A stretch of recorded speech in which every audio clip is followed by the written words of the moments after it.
প্রিয় বন্ধুরা, আসসালামু আলাইকুম। আমি পড়ছিলাম ওয়েস্টার্ন গল্প, নাম একা। শুরু করছি নবম অংশ। তুমি নিজেই আমাকে বলেছ মিস্টার ট্যাভলিয়ানের কোনো টাকা বা সম্পদ খোয়া যায়নি। তখনই কিছু বলল না জেমি।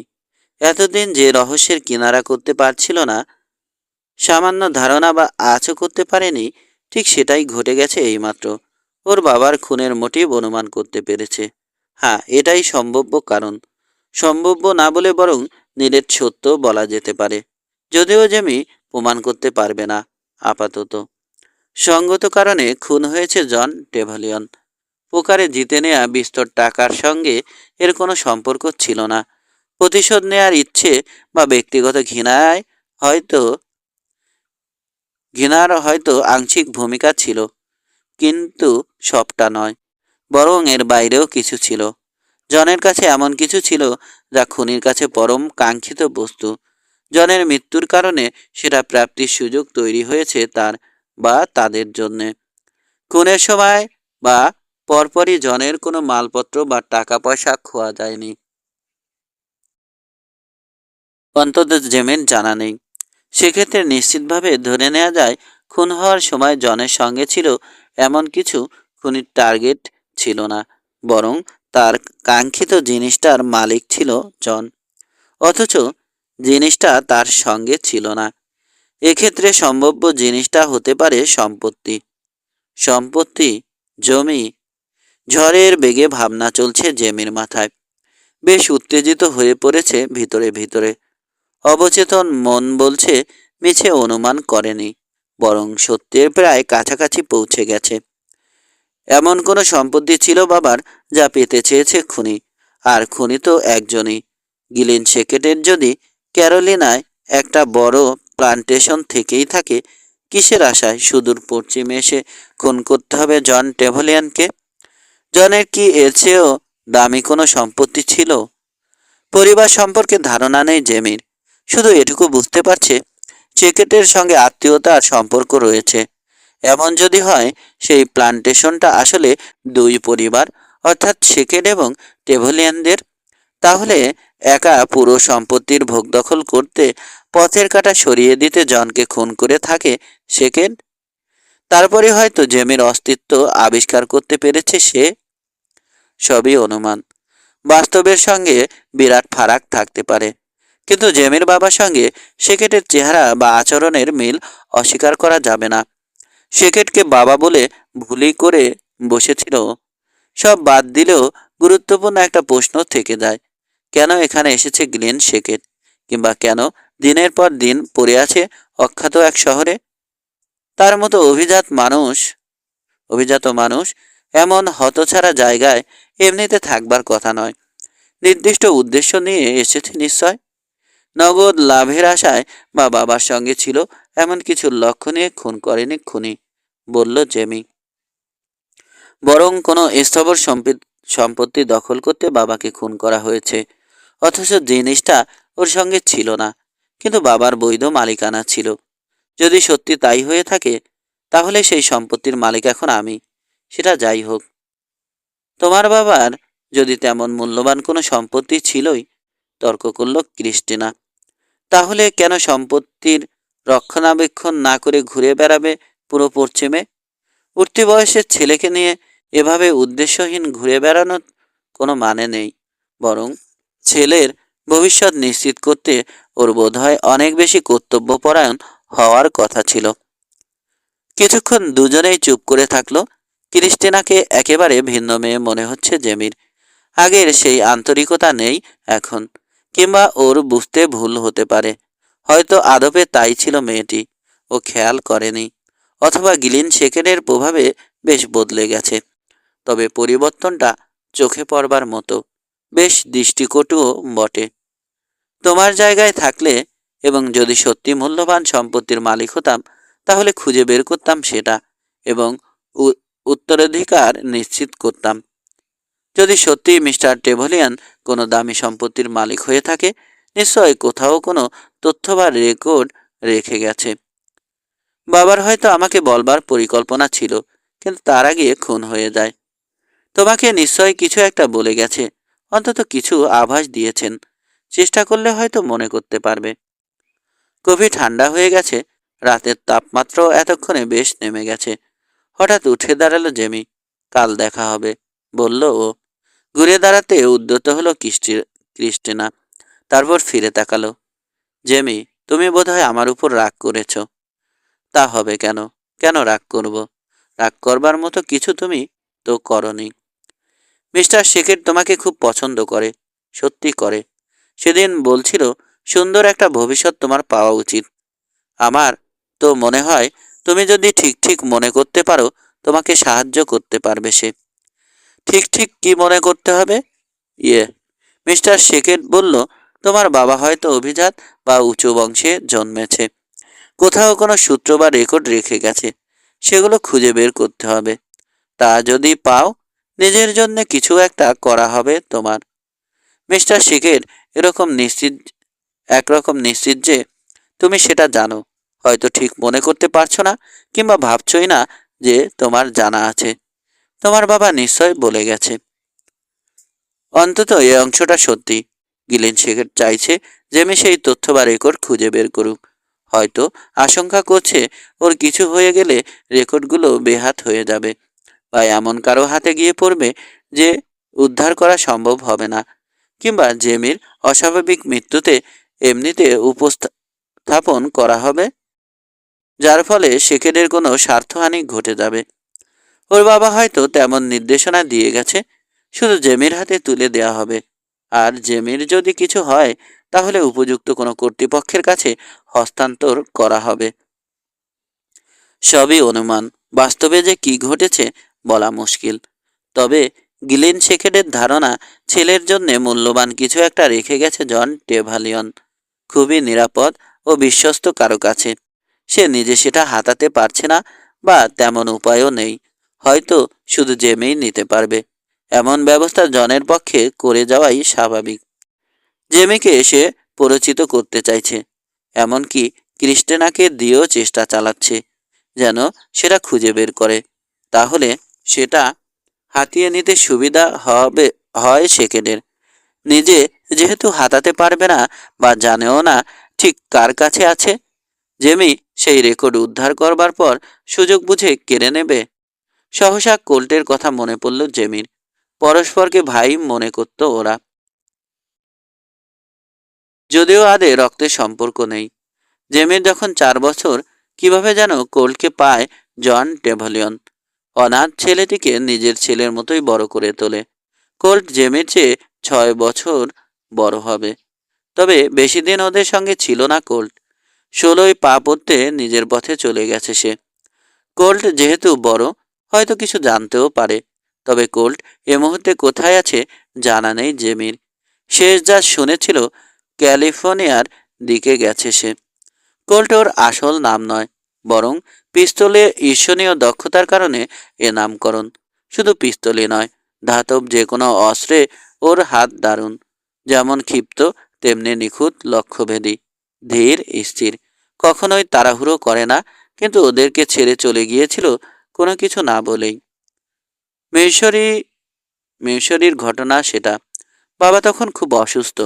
জেমির ধারণা নিউমোনিয়া হয়েছিল। বেশ খারাপ অবস্থা। তখনকার দিনে নিউমোনিয়া ছিল ঘাতক ব্যাধির একটা। এক মহিলা বাবার শুশ্রূষা করেছিল। মহিলার নাম ডেরোরাহো ডানি এলস। কোল্ট আর জেমি মিলে যতটা সম্ভব বাবার যত্ন নেওয়ার চেষ্টা করেছে। জেমি তখন 10 চলছিল, আর কোল্ট 16 ছাড়িয়ে গেছে। তখনই হঠাৎ শহরে এলো দুজন লোক। পরিষ্কার মনে আছে ওর। দুজনেই ছিল বেশ লম্বা, রুক্ষ চেহারা, বেদান মুখ। অন্তত যখন তাদের দেখেছিল জেমি, মুখে হাসি ছিল না। গায়ে ছিল কালো কোট। একই ধরনের ফ্রক কোট মৃত্যুর সময়ে জেমির বাবার গায়ে ছিল। কিংবা গ্লিন শেকেনও এ ধরনের কোট পরে। সম্ভবত স্থানীয় কোনো রীতি এটা, পূবের বা দক্ষিণের মানুষের, যেখানে তাদের জন্ম, বেড়ে ওঠা বা বাসস্থান। পশ্চিমে অবশ্য এ ধরনের কোট প্রায় অপ্রচলিত। সাধারণত জুয়ারি বা আইনজ্ঞরা ব্যবহার করে। আর পরে ডাক্তাররা। শহরে ঢুকেই লোক দুটো বাবা সম্পর্কে জিজ্ঞাসাবাদ শুরু করে। লিভারি স্টবলের লোকটা তাদের জানিয়েছিল এমন কাউকে চেনে না। বাবার সঙ্গে ভালো সম্পর্কের কারণে ইচ্ছে করে মিথ্যে বলেছিল সে। কিন্তু কিংবা হয়তো বুঝে গিয়েছিল ট্রাভেলিয়ানদের অনিষ্ট করতে এসেছে এরা। জেমি নিজেও সেখানে উপস্থিত ছিল এবং প্রায় বলেই ফেলেছিল, কিন্তু শেষ মুহূর্তে হসলারের মুখে কি দেখে যে নিজেকে সামলে নিয়েছিল বলতে পারবে না। স্টেবল থেকে চুপিসারে সটকে পড়ে জেমি। জানতো কেলকে কোথায় পাওয়া যাবে এবং সেখানে গিয়ে উপস্থিত হলো। ভাইকে জানালো ঘটনা। চুপচাপ শুনে গেল কেল্ট। জিজ্ঞেস করলো লোক দুটো কোথায়। জানবার পর শুধু বলল সে মুহূর্তে ওদের বাসায় চলে যাওয়া উচিত। দ্রুত বাড়ি ফিরে এলো ওরা রুগ্ন বাবার কাছে। ভিতরে ঢুকে কয়েক মুহূর্ত পর বেরিয়ে এলো কোল্ট। ওর কোমরে তখন পিস্তল শোভা পাচ্ছে। খাটো যে কোনো অস্ত্রে দারুণ ছিল ওর হাত।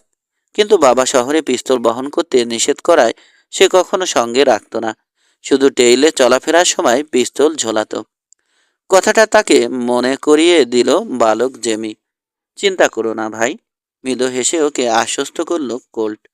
কথাটা আমারও মনে আছে, কিন্তু আজ বাবা কিছু মনে করবে না।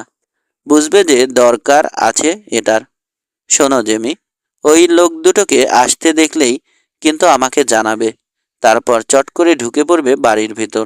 ঠিক আছে? এখানে কি হচ্ছে দেখতে গিয়ে দেরি করো না। মিশরি তখন ছোট্ট এক শহর। ছোট শহরে যা হয়, কারো হাড়ির খবর গোপন থাকে না। কেউ না কেউ মুখ খুলবেই, এবং তাই হলো। দুই ভাই তখন পড়ছে দাঁড়িয়ে আছে। কোল্টের হাতে কফির কাপ মাত্রই তুলে দিয়েছে জেমি। জরুরি এ মুহূর্তে ভিতরে ঢুকে কফি তৈরি করা অসম্ভব।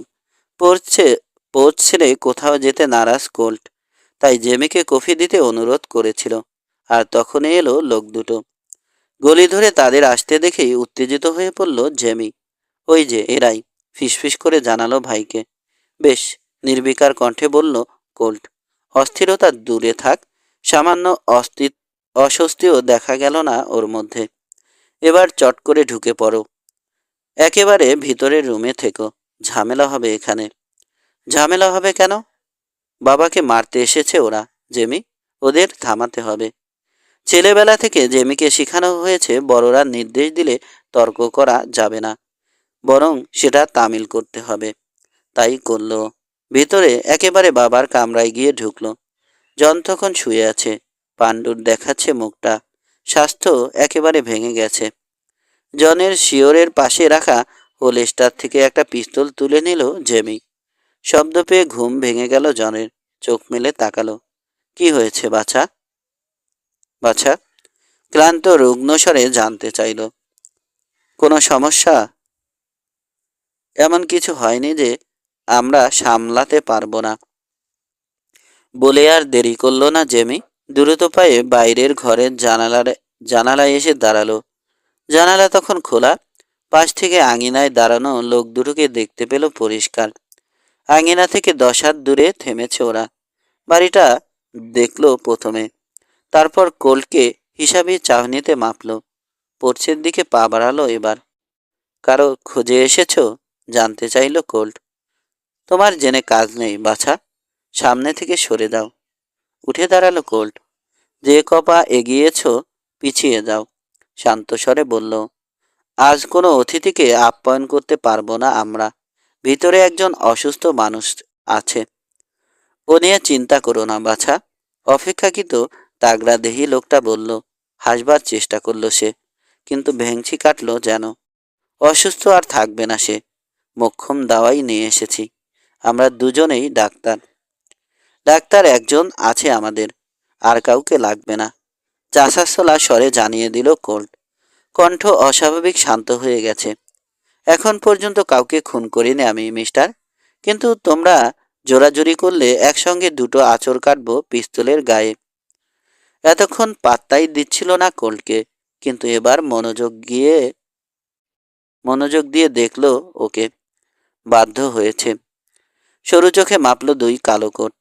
ভেবেছিল গোবেচারা এক তরুণ, নাক টিপলে হয়তো দুধ বেরোবে, কিন্তু এখন এমনিতে কথার ছুরি চালাচ্ছে, নাক টিপলে হয়তো পিস্তলের গুলি বেরোবে।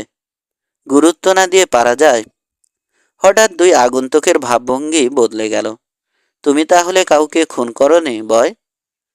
বলল প্রথমজন, কণ্ঠে শীতল নির্লিপ্ততা। কিন্তু আমরা করেছি, দুজনেই এ কাজে পাকা। যখন যাকে ধরেছি শেষ করেছি, এবং এক দুজন নয়, অন্তত এক গন্ডা লাশ কবরে পাঠিয়েছি। সামনে থেকে যদি এখনই সরে না যাও, তাহলে আরও একটা লাশ ফেলে যাব। হঠাৎ হো হো করে হেসে উঠল কোল্ট। দুই আগন্তুকের জন্যে ব্যাপারটা অপ্রত্যাশিত ছিল। মুহূর্তের জন্যে থমকে গেল দুজনেই। ভয়াল দর্শন বিশালদেহী লোকের হুমকি শুনে কোনো তরুণ এভাবে হেসে উঠবে, তাও দুজনের বিরুদ্ধে যখন সে একা, আশা করেনি ওরা। কোল্টের হাসিও উচ্চ স্বরের, এমনকি পাশের বাড়ি থেকেও শোনা যাবে।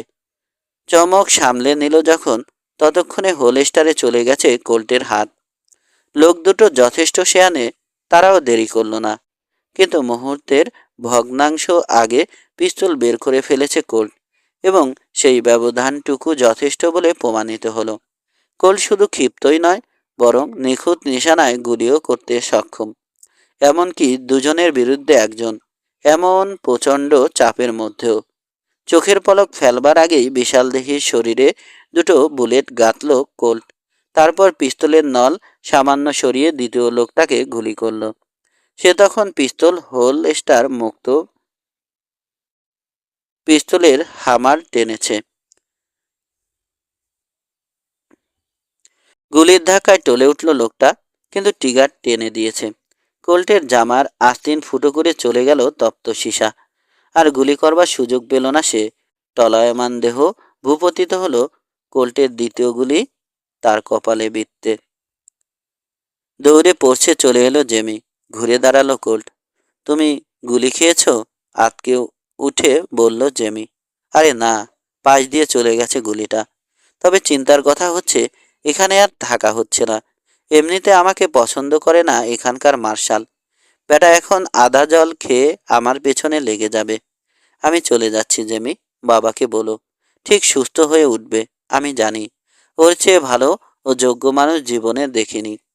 ঘুরে পোস্ট থেকে নেমে গেল কোল্ট। তারপর রাস্তার উদ্দেশ্যে পা বাড়ালো। তখনই বিশালদেহী লোকটা এক কোণে ভর রেখে উঠে গেল। উপর হয়ে শুয়ে পিস্তল বাড়িয়ে দিল সামনের দিকে। কোল্টের পিঠে গুলি করবে। পোস্ট থেকে দৃশ্যটা দেখতে পেল জেমি, এবং একটুও দ্বিধা করল না। 7 গজ দূর থেকে পিস্তলের ট্রিগার টানল, একেবারে সময় মতো।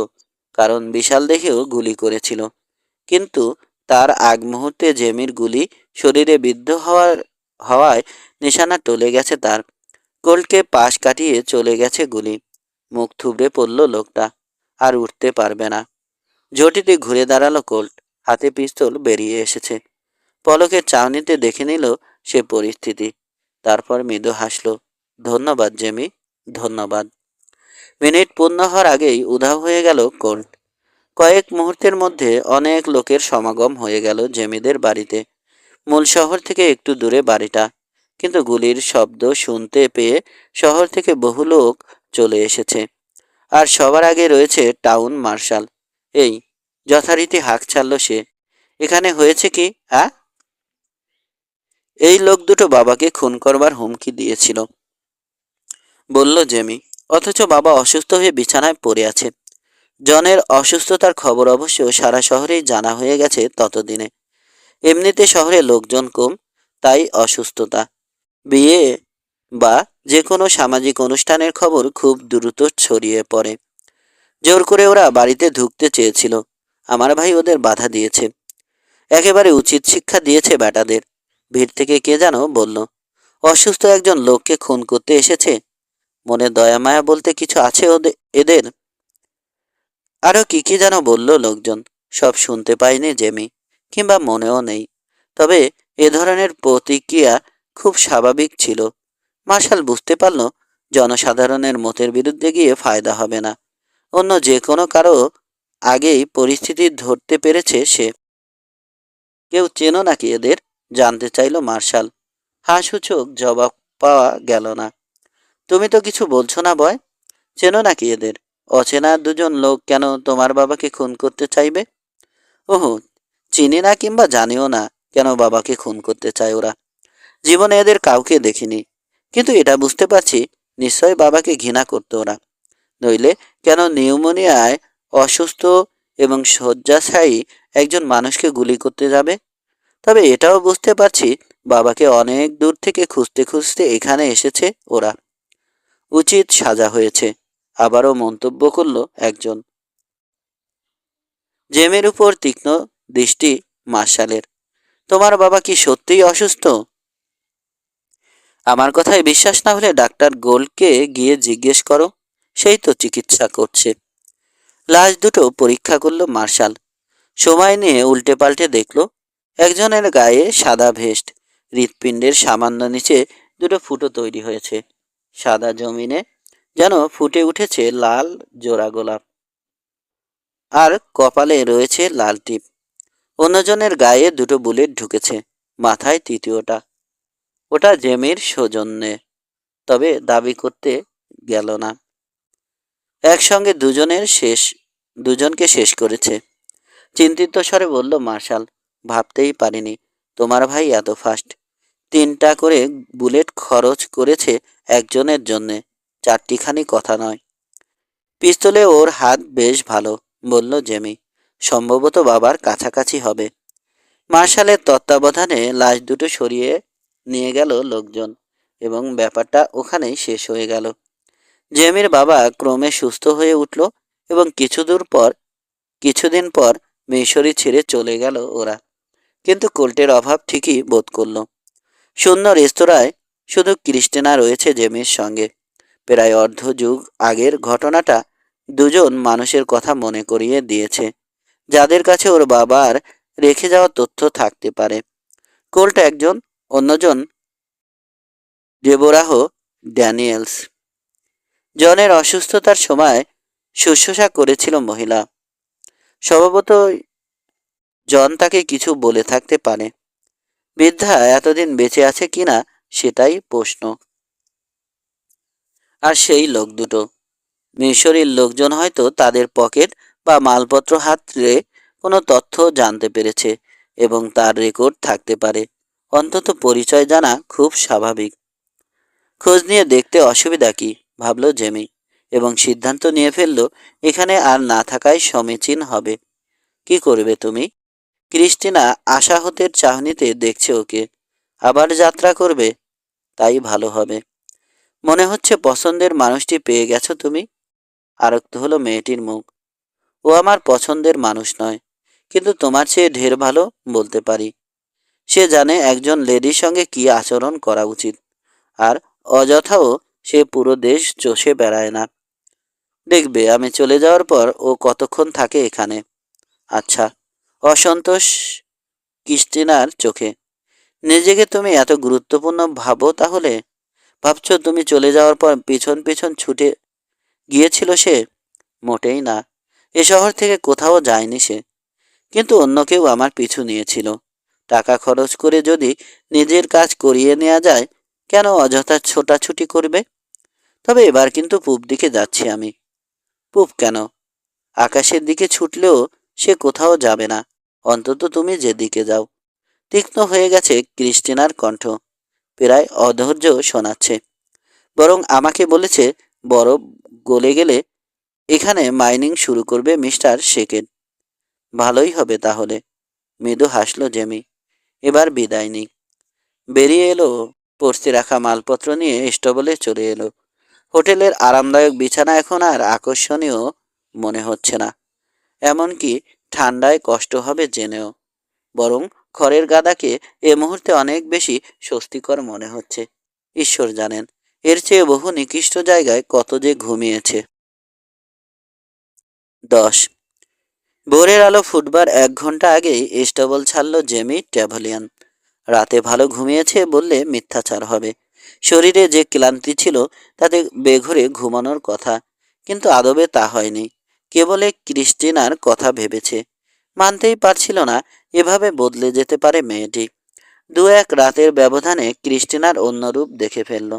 বোকামিও নিজেই করেছে। স্বল্প পরিচিত কারো কাছে কিছু আশা করা যেমন বোকামি, আর ক্রিস্টিনার মতো মেয়েদের কাছে নিঃস্বার্থ বন্ধুত্ব চাওয়া রীতিমতো অপরাধের সামিল। জেমির মতো অশিক্ষিত উড়নচণ্ডী ও ফুটো পয়সার মালিকের প্রতি আগ্রহ বোধ করবে না, এটাই স্বাভাবিক। যেখানে শিকেরের মতো সুদর্শন, ধনী, অভিজাত এবং নিপাট এক ভদ্রলোক রয়েছে। কোনো তরুণ বা যুবক যখন কোনো মেয়েকে নিয়ে ভাবতে শুরু করে, সাধারণত বিশেষ কেউ তার মনের গভীরে জায়গা করে নেয়। অথচ গত ৮-৯ মাসের মধ্যে সিলভারটনের রেস্তোরাঁয় দেখা মেয়েটি আর রিকোই ক্রিস্টিনা ছাড়া কাউকে দেখেইনি জেমি। প্রথম দেখায় ক্রিস্টিনা ওর মনে দাগ কেটেছিল, বেশ আন্তরিক মনে হয়েছিল। রোহানের পিঠে টেইলে নেমে পড়ল ও। খেয়াল করেছে পাহাড়ে বরফ গলতে শুরু করেছে। কঙ্কাল সদৃশ্য পত্রহীন গাছে নতুন কুঁড়ি ফুটছে। তবে বাতাস এখনো ঠান্ডা, বিশেষ করে বেশ ভোর হয় বেশ ভোগাচ্ছে। শহর থেকে বেরিয়ে দক্ষিণে যাত্রা করল, কিন্তু মাইল কয়েক এসে স্কচ ক্রিকের দিকে চলে যাওয়া ক্ষীণ এক পাহাড়ি টেইল ধরল। ক্রমে বন্ধুর ও উঁচু জমির দিকে যাচ্ছে। পথ চলতে কষ্ট হবে জেনেও, কিন্তু প্রাচীন ইন্ডিয়ান টেইল ধরল ঘণ্টাখানেক পর, এবং এক রিজের কিনারা পেরিয়ে হোটেল ড্রয়ার কাছাকাছি পৌঁছে গেল। জেমে অনুমান করেছে পূবে যেতে হলে কিছু টাকা খরচ হবে, যদিও পশ্চিমে যেতে তেমন কোনো খরচ হয়নি। একইভাবে পূবেও যেতে পারত, কিন্তু কখন কি দরকার হয় আগাম বলা মুশকিল। তাই দীর্ঘ পথ পাড়ি দিয়ে হলেও ইগল ভ্যালির ওপাশের কেবিনে যেতে হবে ওকে। লুকিয়ে রাখা টাকা সংগ্রহ করবে। পাহাড়ে জমে থাকা বরফ বা তুষার নিয়ে চিন্তা করছে না। যা নমুনা দেখেছে তাতে নিশ্চিতভাবে বলা চলে উঁচু পাশগুলো ছাড়া আর কোথাও বরফ থাকবে না। ইতোমধ্যে ঘাস গজিয়ে উঠছে, ফুল ফুটতে শুরু করেছে, তবে বাতাসে এখনো বরফের শীতলতা রয়ে গেছে। পাহাড়ের দক্ষিণ মুখ ঢালে খটখটে রোদ সবুজ গাছগুলোকে এখন আর রুগ্ন বা জীর্ণ দেখাচ্ছে না। বেশিরভাগই স্প্রুশ, বরং বসন্তের আগমন ঘোষণা করছে। বুনো ফুলের কুঁড়িরা উকিঝুঁকি মারছে। পাহাড়ের উপর যে কোনো ফুলই অপেক্ষাকৃত স্বল্পস্থায়ী হয়। নতুন কুঁড়ি গজায়, পূর্ণ যৌবনা ফুল হয় এবং তারপর বীজ তৈরি করে। পরের শীত আসবার আগেই বীজ থেকে চারাও গজিয়ে ওঠে, নইলে সবই অর্থহীন হয়ে পড়ে। রোদের আজ স্বস্তি বোলাচ্ছে শরীরে। পুরনো কেবিনের কাছাকাছি পৌঁছালো জেমি। দেখলো ওটা উধাও হয়ে গেছে। নিচু ঢাল ধরে উঠছে ও। চূড়ার কাছে যাওয়ার আগেই কেবিনটা বরাবর দেখতে পেত, কিন্তু আজ চোখে পড়ছে না। ঢাল হয়ে চূড়ায় উঠে এলো ও। এবার কেবিনের ধ্বংসাবশেষ দেখতে পেল। কয়েকটা খুঁটি দাঁড়িয়ে আছে কোনো রকমে, কিন্তু কেবিনের মূল অংশ পুড়ে গেছে। বুকে কষ্ট অনুভব করলো। কত আনন্দ বেদনায় এ কেবিনে সময় কেটেছে। আশা আশপাশের চিহ্ন দেখে অনুমান করা কষ্টকর নয় যে জজ ও তার দলবল কুকর্মটা করেছে। বিপদের সময় ঠিকই রাত কাটিয়েছে, কিন্তু চলে যাওয়ার সময় পুড়িয়ে দিয়ে গেছে কেবিনটা। অথচ বহু বিপদাপন্ন ও দুর্ভোগে পড়া লোক এখানে আশ্রয় নিতে পারত। জেমি যাতে ঘুরে এসে আশ্রয় নিতে না পারে, শুধু সেজন্য এমন অবিবেচক ও নিষ্ঠুর হওয়া লাগবে? কেবিনের কাছে গেল না জেমি, বরং পাহাড়ি গর্তের দিকে এগোলো। অযথা সময় নষ্ট করা ঠিক হবে না, যেহেতু অনেক দূরে যেতে হবে। পুড়ে যাওয়া কেবিন দেখেই বা কি হবে? সবার আগে সিলভারটনে যেতে হবে, যেখানে খুন হয়েছে ওর বাবা। কিছু খোঁজখবর করে জর্জ টাউনের উদ্দেশ্যে ছুটবে। জর্জ টাউনে যাওয়াই ওর মূল উদ্দেশ্য। তবে সিলভারটনে গেলে বাড়তি পথ পাড়ি দিতে হবে না, বরং পথেই পড়বে ওটা। তাই একবার ঢু মেরে গেলে এমন কোনো ক্ষতি হবে না। পাথুরে ঢিবির আড়াল থেকে কড়া শব্দ করছে একটা হুইস্কি জ্যাক। আশায় আছে ক্যাম্প করবে জেমি। ঘোষসাওয়ার থামল না দেখেও নিরাশ হলো না, বরং পিছু নিল। জ্যাকবস ল্যাডার গাছে নতুন করে ফুটেছে। ধারে কাছে কিছু ওয়াইল্ড লিলি ও অ্যালামরুটো চোখে পড়ল। উদ্দিষ্ট গর্তটা খুঁজে পেয়ে সময় নিয়ে চারপাশ নিরীক্ষ করলো ও তারপর গর্তে হাত ঢুকিয়ে টাকা ভরা ব্যাগটা তুলে আনলো। এখন পর্যন্ত গোনেনি, গোনবার ইচ্ছেও নেই। থলেটা স্যাডল ব্যাগে ঢুকিয়ে চটজলদি এলাকা ত্যাগ করলো। অসংখ্য বোল্ডার ও উপড়ে পড়া স্ল্যাবের ফাঁক ফোকর দিয়ে চলে যাওয়া ক্ষীণ একটা টেইল ধরল। বছরের পর বছর ধরে এখানে পড়ে আছে ওগুলো। তুষার, বরফ, বাতাসার রোদে ক্ষয়ে ক্ষয়ে তীক্ষ্ণ পাথুরে কিনারা ক্রমে মসৃণ হয়ে এসেছে। বোল্ডারের ফাঁকে ফাঁকে ঘাস জন্মেছে, কিন্তু স্বয়ং বোল্ডারের উপর খর্বাকৃতির কলাম্বাইন জন্মেছে কলাম্বাইন জন্মেছে। এখন ওগুলোয় ক্ষুদ্র ক্ষুদ্র নীল ফুলও ফুটেছে। এক একটা ফুলের আকার বড়জোর ওর বুড়ো আঙুলের নখের সমান। আশপাশে শীষ দিয়ে যাচ্ছে মারমটের দল। ঘোড়া বা আরোহী কাউকেই তেমন আমল দিচ্ছে না। সাধারণত শীষ দিয়ে পালিয়ে যায় এরা, কিন্তু আজ ব্যতিক্রম দেখা যাচ্ছে। সম্ভবত জেমির পক্ষ থেকে আতিথেয়তার কথা স্মরণে আছে ওদের। প্রায়ই রুটির দানা পাথরের উপর ছড়িয়ে রাখত জেমি। আর শীষ দিয়ে ক্ষান্ত হচ্ছে না, বরং পাথরের উপর বসে ঠায় অপেক্ষায় রয়েছে। কিংবা কে জানে, এটাই হয়তো ওদের বিদায় জানানোর রীতি। যেহেতু ফের এখানে আসবার কোনো পরিকল্পনা নেই জেমির। পাহাড় থেকে নেমে এলেই বুড়ো লোগানের করালের শুরু। টেইল পেরিয়ে আসবার সময় তাকে কোথাও দেখতে পেল না জেমি। সিলভারটনে ঢুকলো। সন্ধ্যা হব হব তখন। সূর্য ডুবে গেছে। একটু দূরে খনির কিছু কিছু পোর্টে আলো জ্বলে উঠেছে। শহরের রাস্তায় আলোর কমতি নেই। আলোকিত হয়ে উঠেছে বেশিরভাগ সেলুন ও রেস্তোরাঁগুলো। রোয়ানের মতো জেমি নিজেও ক্লান্ত, কিন্তু আগে ঘোড়ার যত্ন নেওয়া উচিত। বরাবরই তাই করে। সরাসরি স্টবলে ঢুকলো। বুড়ো টেড জেমারকে পেয়ে গেল। জেমিকে বেশ ভালো করেই চেনে সে। আরও বেশি চেনে রোয়ানটাকে। হাউডি সান। খুশি খুশি গলায় শুভেচ্ছা জানালো সে। অনেক দিন পরে এলে। হাউডি। কেউ আমার খোঁজ করেছিল টেড? না, বোধ হয়। অমন কিছু আমার কানে আসেনি। জজ কি এক ধান্দা পেয়েছিল যে দলবল নিয়ে শহর ছেড়ে গেল? আমার তো মনে হলো তোমাকে ধাওয়া করেছে ওরা।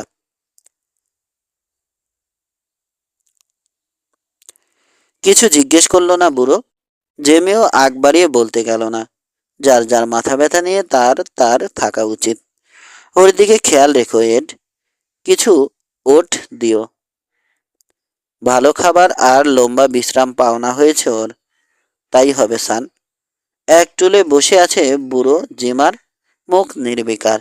জেমিকে নিজ হাতে রোয়ানের স্যাডল বিডল খুলতে দেখল। স্যাডল ব্যাগ দুটো ভারী মনে হচ্ছে না? একটু যেন ঝুঁকে পড়েছে ছেলেটা। কৌতূহল হলেও হজম করে ফেলল সে। ব্যাগে যাই থাক, তাতে ওর কি? টেড, তুমি তো আমার বাবাকে চিনতে। হ্যাঁ, ভালো মানুষ ছিল।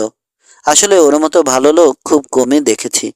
যদিও আদপে ও জুয়ারি ছিল না, শেষ রাতটা ছাড়া। বাবা আমার জন্য জুয়া খেলছিল। সব সময়ই চেয়েছে যদি বেশ কিছু টাকা জেতা যায়, তাহলে অন্য কোথাও গিয়ে আমাকে স্কুলে ভর্তি করিয়ে দেবে। উপযুক্ত শিক্ষা দীক্ষার ব্যবস্থা করবে। অল্প সময়ে টাকা কামানোর ওই একমাত্র একটা মাত্র উপায় জানা ছিল ওর। অথচ বাবার আসল উদ্দেশ্য একেবারে শেষ মুহূর্তে ছাড়া বুঝতে পারিনি আমি।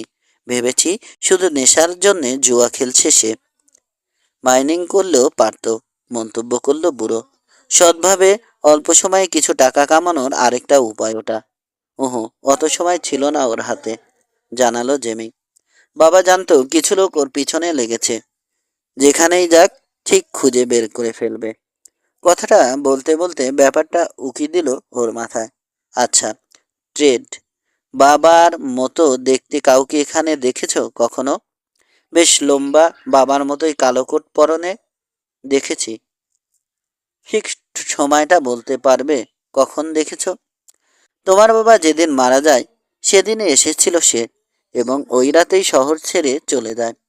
দারুণ একটা ঘোড়া ওর। এত ভালো ঘোড়া খুব কম দেখা যায়। ধন্যবাদ, ট্রেড। সেই তাহলে কুকর্মটা করেছে? এখন পর্যন্ত তাই মনে হচ্ছে। যদ্দূর বুঝতে পারছি ওর সঙ্গে আত্মীয়তা আছে আমাদের। পাহাড়ের ওপাশে রিকো শহরে লোকটার সঙ্গে দেখা হয়েছে আমার। ইশারায় দক্ষিণ দিক দেখালো জেমি। সে হয়তো আবার আসবে। আমার ব্যাপারে খোঁজখবর নিতে পারে। কি বলবো তাকে? সাব জানিয়ে দেবে তোমার সঙ্গে আমার দেখা হয়নি, মৃদুস্বরে বলল জেমি।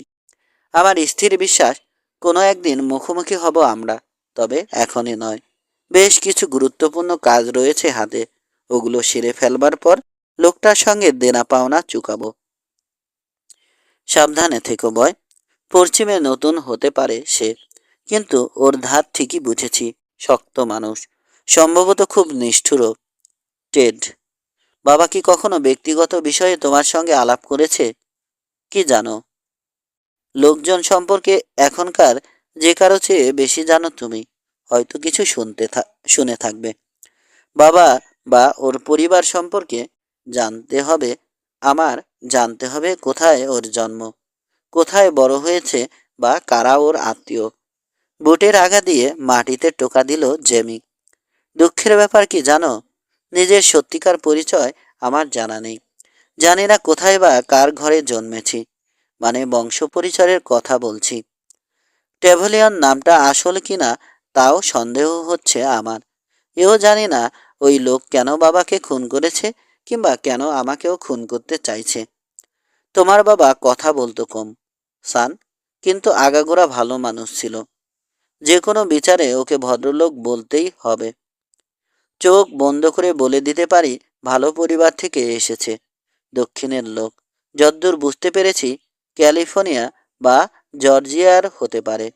ওর উচ্চারণ শুনে অনুমান করেছি, যদিও সেটা প্রায় ধরা যায় না বললেই চলে। দক্ষিণের সব লোকের মধ্যে যেমন থাকে চাপা আভিজাত্য বা অহংকার, ঠিকই ওর মধ্যে দেখেছি। গৃহযুদ্ধের সময় দক্ষিণের বিরুদ্ধে লড়েছি আমি, কিন্তু নির্দ্বিধায় স্বীকার করি ওদের বেশিরভাগই ভালো মানুষ। ইউনিয়নকে ভাগ করতে চাওয়া ছিল ওদের একমাত্র ভুল, নইলে যে কোনো বিচারে আমাদের চেয়ে ঢের ভালো মানুষ ওরা। তোমার বাবাও তাই। ধন্যবাদ ট্রেপ। স্বস্তিতে বুক ভরে গেছে জেমির। চোখে জল এসে গেলেও সেটা বহু কষ্টে চেপে রেখেছে। বাবা সম্পর্কে ভালো কিছু শুনতে কোন ছেলের ভালো না লাগবে। এবার যাই, হ্যাঁ? পেটে কিছু একটা দিয়ে ঘুমিয়ে পড়তে হবে। সকালে দেখা হবে। তুমি বরং আগে শোয়ার জায়গাটা নিশ্চিত করে নাও বাছা, কারণ প্রচুর অচেনা লোক এসেছে শহরে। আগে খেয়ে হোটেলে গিয়ে হয়তো দেখবে কোনো কামরা খালি নেই। কয়েকদিন ধরে খনিতে বেশ আকরিক উঠছে। 1000 মাইল দূর থেকে সেই খবর পেয়ে ছুটে এসেছে রাজ্যের সব লোকজন। আরও আসছে। দুদিন পর দেখবে শহরটা 3-4 গুণ বড় হয়ে গেছে। আর আশপাশে ক্লেম করবার মতো কোনো জায়গা নেই। ঘোড়াটা তৈরি রেখো, কেমন? শহরে যদি গোলাগুলি শুনতে পাও সঙ্গে সঙ্গে রেডি করে ফেলো। আমার নির্দেশের অপেক্ষায় থেকো না। বেশ। বেলটা টেনে টুনে প্রমাণ সাইজের ভুঁড়ির উপর বসালো বুড়ো জিমার। তারপর আগ্রহী চোখে তাকালো জেমির দিকে। থাক। থোক করে থুতু ফেললো। নিজের দিকে খেয়াল রেখো বয়। চট করে কাউকে বিশ্বাস করে বসো না। আর ঝামেলা থেকে 100 হাত দূরে থেকো। হোটেলে গিয়ে একটা কামরা ভাড়া নিল জেমি। ভিতরে নিজস্ব মালপত্র রেখে বন্টন রেস্তোরাঁয় চলে গেল। নান্সি সেন্টসন নেই, তবে ভুঁড়িওয়ালা বিশালদেহী লোকটা আছে। চর্বিবহুল হলেও লোকটা শক্তিশালী। মোটা মোটা বাহুতে অসংখ্য লোম। সারাক্ষণ জামার আস্তিন গুটিয়ে রাখে। শুধু অর্ডার করা খাবারই পরিবেশন করল সে। জেমির সন্ধ্যাটা রঙিন করতে পারেনি লোকটা, তবে খাবার ভালো। এত সুস্বাদু খাবার কম জায়গায় পাওয়া যায়। খাওয়া শেষ করে বেরিয়ে এলো জেমি। বেলেয়ার স্ট্রিটের দিকে এগোলো। 2 ব্লক জুড়ে এখানে জমজমাট আয়োজন করা হয়েছে। 32টা ব্যবসা প্রতিষ্ঠান গড়ে উঠেছে, যেখানে মনোরঞ্জনের জন্যে যা খুশি পাওয়া যায়, খাবার, ড্রিঙ্ক, জুয়া বা মেয়ে। বেশ কয়েকটা স্থান পরিচ্ছন্ন ও রুচিসম্মত। নিনাস কর্নার, ডায়মন্ড টার্মেন্স প্যালেস, সেজ হেন, মিকাডো, মারিসাস পার্লার। প্রায় সব ধরনের জুয়ার আয়োজন রয়েছে এখানে। একবারই দেয়ালের সঙ্গে হেলান দিয়ে দাঁড়ালো জেমি। পকেট ভরা টাকা ওর। এত টাকা রাস্তার কারো কাছে পাওয়া যাবে না বোধহয়। হোটেলে রেখে আসবার চেয়ে বরং সঙ্গে রাখাই বেশি নিরাপদ বলে মনে হয়েছে ওর। সামনে এত প্রলোভন, কিন্তু আগ্রহ বোধ করছে না জেমি। চেকে শিখেছে ক্ষণিকের আবেগের বশে টাকা নষ্ট করা যাবে না। ওকে দেখে অবশ্য কারো ঘুণাক্ষরেও মনে হবে না সঙ্গে অনেক টাকা আছে, বিশেষ করে যেহেতু ভবঘুরের মতো উদ্দেশ্যহীন ঘুরে বেড়াচ্ছে। নিঃসঙ্গ বোধ করছে জেমি। ইচ্ছে করছে কারো সঙ্গে বসে কিছুক্ষণ গল্প করে, সুখ দুঃখের গল্প। এদিক ওদিক ঢু মারল 20 মিনিট। অন্য ব্লকে পৌঁছালো হেঁটে হেঁটে। নির্জন রাস্তা, সব তৃষ্ণার্ত মানুষ এখন সেলুনে, ড্যান্স হল বা পার্লারে অবসর কাটাচ্ছে।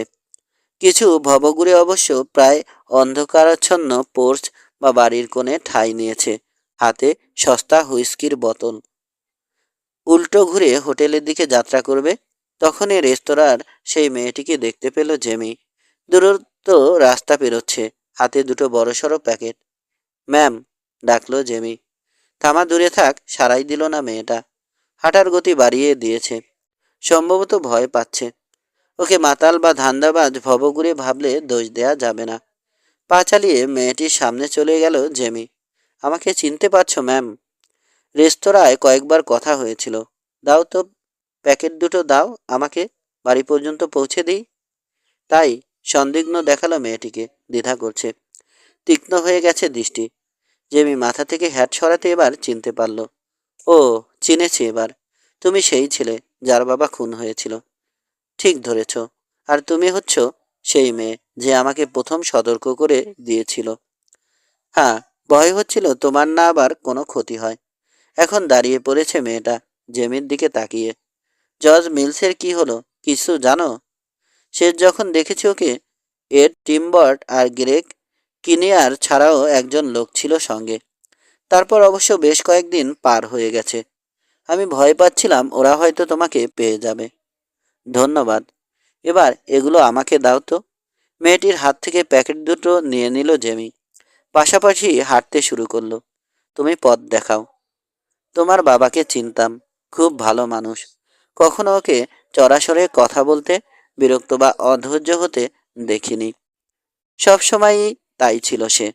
তবে বেঁচে থাকতে আমি বুঝিনি আদবে কতটা ভালো মানুষ ছিল। অকপটে স্বীকার করল জেমি, কণ্ঠে সামান্য অনুতাপ ঝরে পড়ল। তুমি কি জানো ওকে কোথায় কবর দেয়া হয়েছে? সেদিন পরিস্থিতি এমন ছিল যে অন্য কোনো দিকে মনোযোগ দেওয়ার ফুরসত ছিল না। যত দ্রুত সম্ভব শহর ছেড়ে গেছি। 2-1 দিন যদি থাকো, আমি না হয় দেখিয়ে দেব।